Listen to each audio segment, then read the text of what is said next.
Good afternoon, everyone. Right, standing here in the Springer mob. We've got 19 left to calve, and today is the 11th of September, and today marks 6 weeks of calving for us. So we started on the 1st of August, and we have calved 92% of our herd in 6 weeks. So that's really good, really happy with that. I think last year we were 89% in 6 weeks, so we've improved a little bit. So this is what we've got left.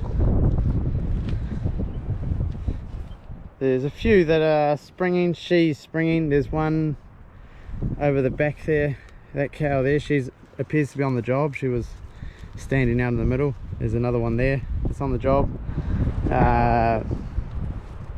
We had 3 today. I think we had 1 or 2 yesterday, none the day before, and the day before that we had 5. So they're still coming in fairly quickly, which is good. I know other guys in the area that have still got 50 or 60 to calve, similar sized herds. So yeah, I'm wrapped with 92%. Can't really complain about that. So the weather lately has been sort of quite cold, windy, squally showers, you know, just blowing through. It's really, I hate that sort of weather. I would much rather just rain or be sunshine, but it's just the time of the year. September seems to be like that for us. We get a lot of changing of weather as it's coming into summer. So yeah, so this guy here is meant to be going on a truck tomorrow to the works. It is meant to be a steer, but I believe he's got one nut, so he's called a Rex, I think. These cows have already had their break. There's their break there. It's fairly long grass. I keep the springers on fairly long grass. You can see there's still a bit to eat compared to what's been grazed there, so yeah, they're not starving even though they're standing on this grazed ground. Their bellies are full. They're not following me around like they're hungry.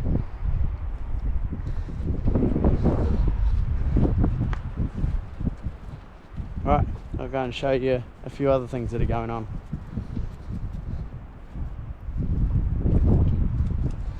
She's not far away, that old girl. Sorry about the wind.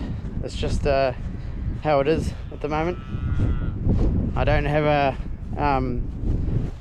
fluffy microphone that goes on my GoPro because I do a bit of filming, you know, in the elements, and I don't think a mic would handle the water if it is raining.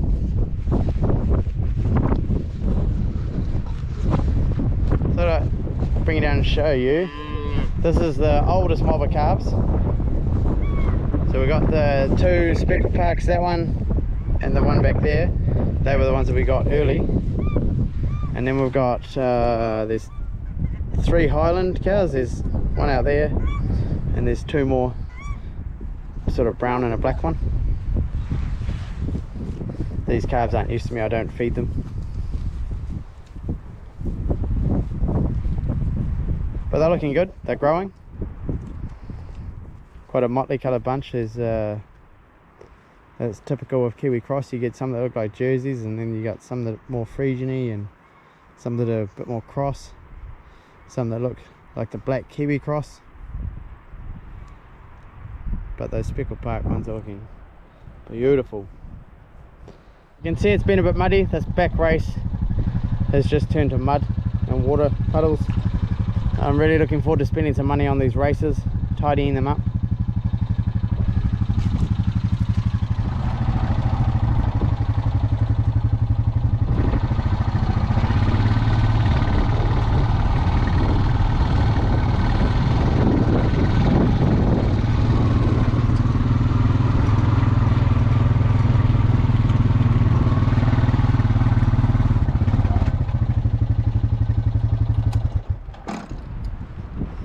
So as you can see, we're getting a little bit of logging done.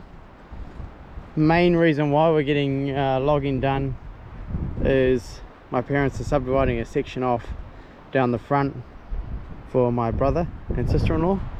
So we've got to clear some trees down there so they can put a road in. And while they're here, we're going to take out this patch of pine trees. They're just in this gully here, and then we're taking out this row of sort of almost like old man pines across the boundary here, and we've taken the fence out, or Dad's taken the fence out, and we're going to reinstate the fence once those trees are gone. So it's just tidying up at the same time, and a little bit of you know, money, pocket money, I guess.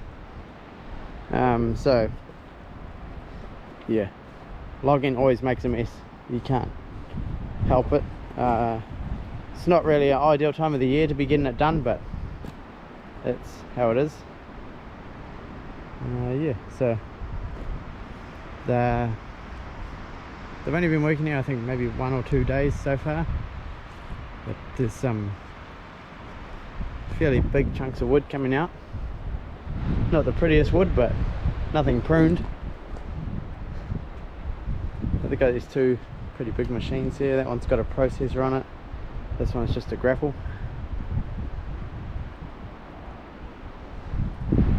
So yeah, we'll just go up there and have a look at this tractor they've got.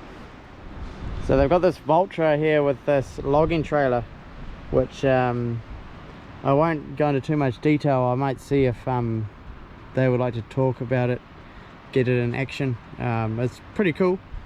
They're going to be hauling the logs down to the road, and on the other job will be through the farm. So yeah, it's a pretty cool piece of kit, something different. I won't give too much away. I'll ask them about it.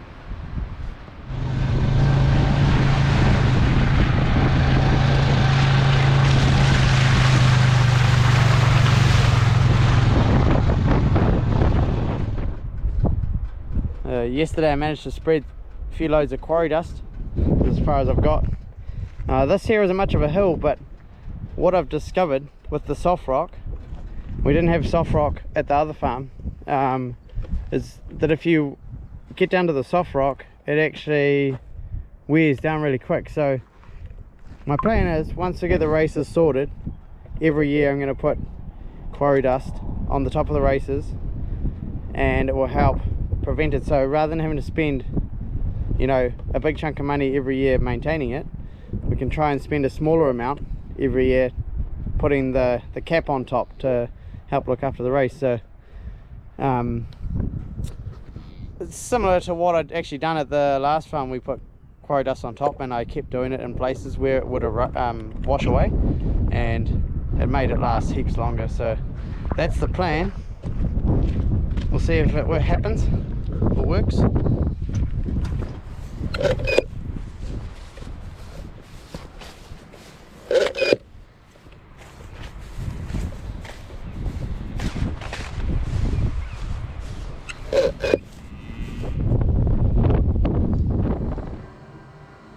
Right, so we're up here in the shed now, out of the wind. The wind really starts to get me down after a while. I get really sick of windy weather. So the plate meter I was just measuring the paddock with, that 33,070 is kgs of dry matter a hectare that's in that paddock. So if that paddock is 2 hectares, or it's 2.1 hectares, we're going to work on 2 hectares. So I'm just roughly wanting to work out how many kgs of dry matter the cows are getting at the moment of grass. So if we just work on 1 hectare for a start, so we've got 3,070 minus 1,500, because we want the residual to be 1,500. So minus 1,500 is equals 1,570. So that's what's left. So 1,570 is the amount of kgs of dry matter per hectare that the cows can eat. So because it's 2 hectares, we're going to times that by 2. So you times it by 2 and it equals 3,140. So you've got 3,140 kgs of dry matter that the cows can use. So then we've got 206 cows in milk at the moment, so we're going to divide the 206, we're going to divide the 3,140 divided by 206, and that equals 3,140 divided by 206 equals, so it's about 15 kgs a 15 kgs of dry matter a cow. That's what they can, that's what their, I guess, their allocation, that's how much they can eat. If they all eat the same amount of grass, that's what they can eat. But you are going to get some cows that are eating more and some eating less. So that's good. It is increasing because when I did a plate meter probably about a week ago, the paddock they were going into was about 2,400, and then I did another one probably about 3 days ago when it was 28. So we're increasing the amount of grass that the cows are going into. Yeah, so I don't always use a plate meter. I'm just using it to gauge, so so it gets my eye, and so you get a bit of an idea on what the cows are getting. We have been feeding palm kernel, but we've stopped. Well, I didn't feed it today. They didn't have it yesterday either, so it's 2 days without palm kernel. They're still getting silage, getting a bale a day, so I'm going to keep feeding silage, but I'm going to stop feeding palm kernel and save it for through mating. So yeah, hope that helps. It's just give me a bit of an idea on what the cows are getting. So the cows are doing 1.56 at the moment, so they are increasing.